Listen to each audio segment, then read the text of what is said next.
Një përshëndetje të veçantë kam për generalin Hajrush Kurtaj, i cili është edhe familjar i dy vëllezërve dëshmor. Me vete kam edhe djalin e dëshmorit Ismet Bajrami, Liridon Bajrami. Të nderuar, unë kësaj radhe, në këtë konferencë kënaqësore, kombëtesën time kam titulluar Dëshmorët e UÇK-s nga Breza e Kaladakut të Shkupit, në të cilën do të paraqes biografitë e këtyre dëshmorëve: Tahir Misim Osmani, Ismet Neshat Bajrami, Ali Niazi Mamuti, Adem Shefik Asani, Akim Bexhet Neviu. Gjithë këto me prejardhje nga fshati Brez, malësia Kaladakut të Shkupit. Për herojt dhe dëshmorët është shkruar edhe do të shkruhet gjithnjë.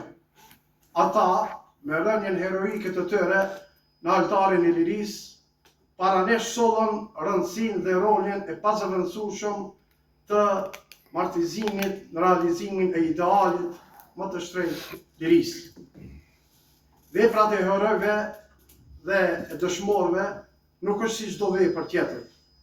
Ajo ka një status të veçantë, derisa koste ka jetën, pra gjë më me vlerë për njeriu. Atëherë dhe vlera e tyre është shumë e madhe. Fshati Brez, shtrihet malet e Kaladakut të Shkupit, ndodhet 40 km larg kryeqytetit Maqedonisë së Veriut, Shkupit, daton diku nga shekulli 14, është tërësisht me popullsi autoktone shqiptare. Banorët e Brezës me shumicë kanë emigruar në Shkup, në Turqi dhe në banimet perëndimore, por sot shumica e brezianëve gjenden në komunën e Araqinës dhe në lagjen e Hasanbegut të Shkupit.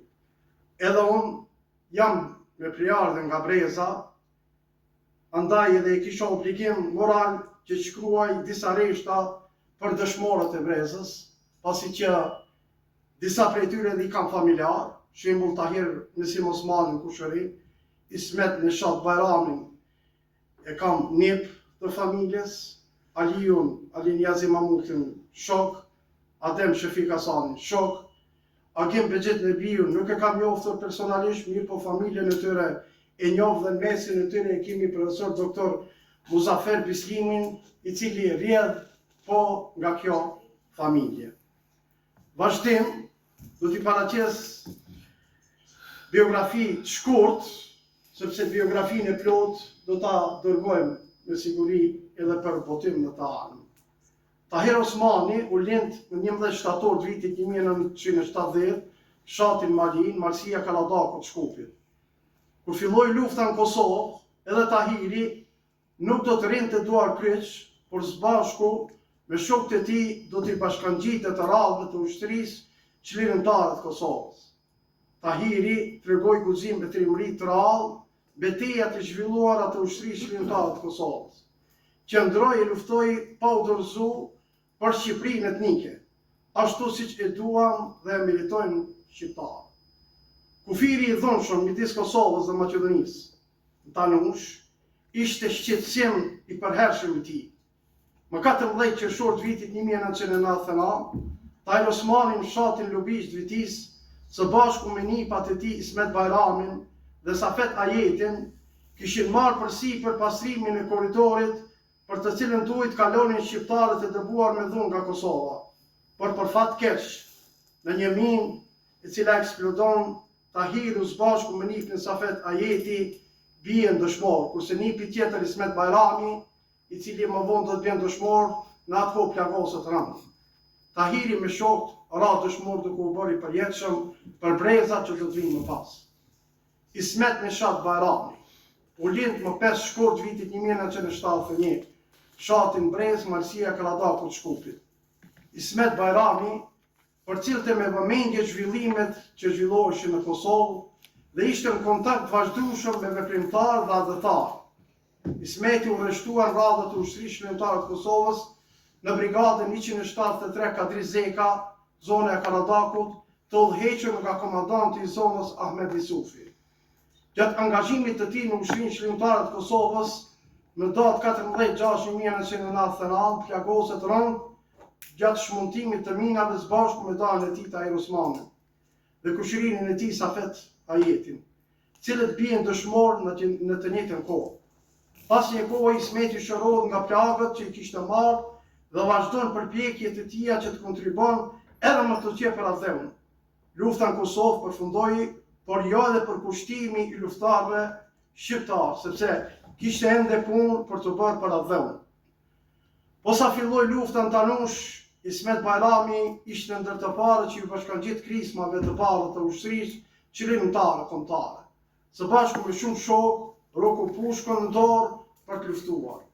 Ismeti njihte mirë terrenin pasi që vinte nga fshati Brez, i cili është vend malor, strategjik, ku edhe u vendosën forcat vullnetare ushtarake të ushtrisë qëllimtare kombëtare.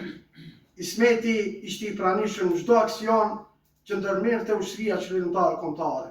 Ishte në Tanush, ishte në Malin, ishte edhe në Brez. Luftoi krah për krah me shokët e tij të idealit deri kur ra dëshmor më 26 maj të vitit 2001 në fshatin e tij të lindjes në Brez. Ali Niazi Mahmuti u lind më 10 e vitit 1981 në Asambek të Shkupit. Paraardhësit e tij vinë nga fshati Brez, malësia Karadaku të Shkupit. Ali Mahmuti, kur vendosi të bashkangjitet ushtrisë qëllimtare kombëtare, nuk e njoftoi familjen e tij, duante se nuk do ta lejonin prindërit e tij. Ai mori rrugën pa kthim për radhët e ushtrisë qëllimtare kombëtare. Gjatë kësaj periudhe Ali Mahmuti veproi në Mateç, ndërsa mbajti komunikime edhe me bashkëluftarë të zonave tjera të UÇK-s. Lufta në Mateç njihet si më e vështira. Ali Mahmuti hyi dhe si pa trembur, duke dashur të jetë sa më afër forcave maqedonase. Këtë kohë merret aksioni për çlirimin e Mateçit. Ai ishte me shokët e tij në krye detyrave ushtarake. Luftoi trimërisht në këtë zonë, derisa ra dëshmor më 4 qershor të vitit 2001, domethënë sot është edhe përvjetori i 25 i rënies së këtij dëshmori. Agim Bexhet Leviu u lind më 14 nëntor të vitit 1977 në fshatin Haraqin të Shkupit. Paraardhësit e tij vinë nga fshati Brez, malësia Karadaku të Shkupit. Gjatë muajit qershor të vitit 2001, ushtria qëllimtare kombëtare shpalli Haraqin në zonë të lirë. Haraqina është 8 kilometra afër kryeqytetit të Maqedonisë, Shkupit. Këtë periudhë, ushtrisë qëllimtare kombëtare ju bashkangjitën shumë vullnetarë. Shqiptar mesin e tyre ishte edhe Agim Leviu. Vlen theksohet se Agimi ishte bërë gati më herët për luftë, nga se kur vendosi tradit dhe të radhët e ushtrisë qëllimtare kombëtare, ai hyri me armën e tij personale. Më 14 qershor të vitit 2001, jehoi lajmi i piktuar se Agim Leviu kishte rënë frontin si qëllimtar dhe si dëshmor. Adem Shefik Asani u lind më 10/2 1979 në Asambek të Shkupit. Gjithashtu paraardhësit e tij vinë nga fshati Brez, malësia Karadaku të Shkupit. Adem Asani ishte pjesë e njësisë speciale të ushtrisë qëllimtare kombëtare të njohur si Teli 69, të cilët ishte udhëheqës i saj komandant Teli Lefter Koxhaj. Ishte ushtarak dhe një nga dëshmorët e shquar të luftës së vitit 2001 në Maqedoni. Ai e drejtoi njësinë speciale të ushtrisë qëllimtare kombëtare të njohur si Teli 69, e cila njësi u bë simbol i qendresës shqiptare. Për guximin dhe aftësinë e tij luftarake u përshkrua shpesh si tmeri i forcave maqedonase, duke u bërë veçanërisht i njohur në betejën e Haraqinës. Data e 7 gushtit vitit 2001 ishte i kopshëm për Adem Asanin dhe për 5 bashkëluftarët e tij me të cilët bashkëveprim të përhershëm. Këtë ditë, Gazibat Shkupit, Ademi bie dëshmor, edhe pse vdekja e tij u realizua nga një aksion sekret i policisë maqedonase. Bashkë me Adem Asanin shkoi në amshim edhe Lefter Bicaj, komandant Teli nga Nishova e Beratit, Aben Bajrami nga Shkupi, Pajtim Roci nga Kruma e Hasit, Driqim Koxha nga Librazhdi dhe Abbas Beqiri me plardhe nga një kushtaku i vendosur në Haraqin. Në fund nuk më mbetet asgjë tjetër përveç se të them lavdi në qoftë dëshmorëve të kombit.